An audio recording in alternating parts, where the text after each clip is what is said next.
Hari ini Abu berada di Danau Tuk Ubang dan di sini juga terletaknya industri aquakultur ikan air tawar yang terbesar di negeri Kelantan.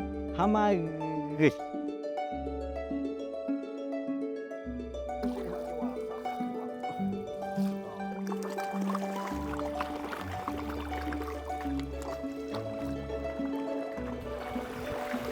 Di sini terdapat 3 jenis ikan, antaranya ikan keli, ikan talipia dan juga ikan patin. Apa yang specialnya ikan dekat sini, dia tidak berbau hanyir disebabkan air tasik yang sentiasa mengalir. Ini pula ikan talipia. Ikan ini antara pilihan utama masyarakat setempat. Ikan kita ni mempunyai isi yang tebal dan berkala comel. Ikan patin kita ni mendapat permintaan di seluruh Malaysia.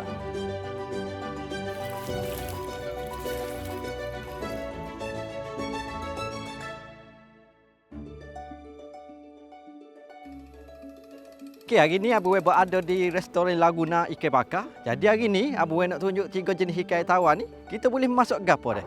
Mari.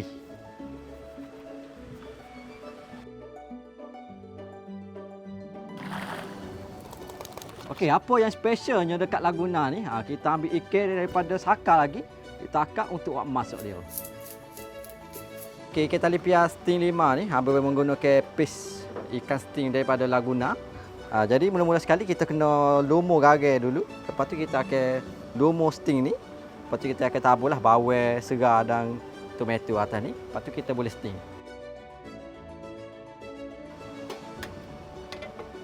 Okey, kemudian kita tutup dan kita kukus selama 30 minit. Oh, bau dia. Okey, nampaknya ikan talipia steam kita sudah siap.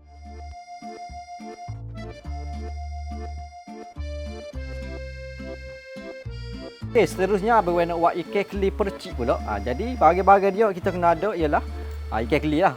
Utama sekali ikan keli. Lepas tu kita kena ada sate. Kita kena ada bawang putih, bawang besar dan juga halia yang sudah di-blend. Lepas tu kita guna cili buk ataupun cili kisar. Lepas tu kita guna ada serbuk kunyit sikit. Lepas tu ada seram. Lepas tu asam keping dah. Itu saja bahagian dia. Okey, mula-mula sekali kita masukkan sate, bahagian yang telah dikisar.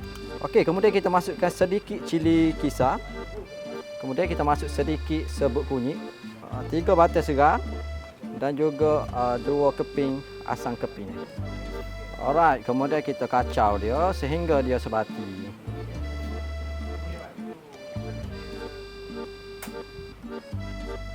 Kemudian kita masukkan 1 sudu garam, 3 sudu gula, sedikit MSG.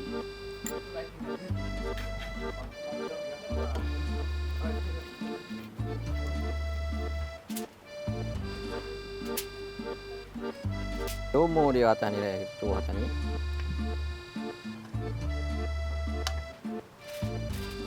Kita balut dia.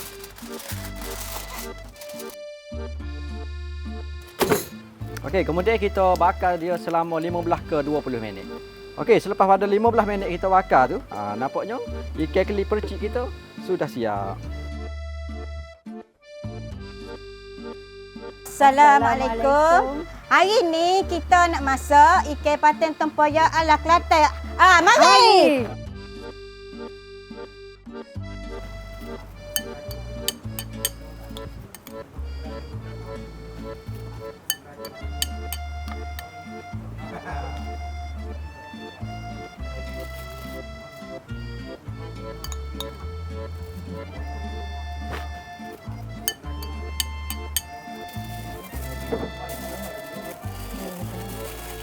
Lepas kita masukkan bahan-bahan dia, kita bakar selama 30 minit. Okey, siap dah ikan patin bakar tempoyak. Cepuak. Okey, inilah 3 jenis masakan menggunakan ikan air tawar kita. Jadi bukan setakat menu ini saja yang kita boleh masak, bermacam-macam menu lagi kita boleh masak menggunakan ikan air tawar kita ni. Kalau si awak suka masak menu gapo? Acu komen kat bawah. Mari. Adalah menjadi harapan Jabatan Perikanan Malaysia untuk mempromosikan masakan ikan air tawar ini dan semoga masakan ikan air tawar ini akan menjadi menu utama setanding dengan masakan ikan bering. Jangan lupa untuk support masakan ikan air tawar. Ikan air tawar terbaik.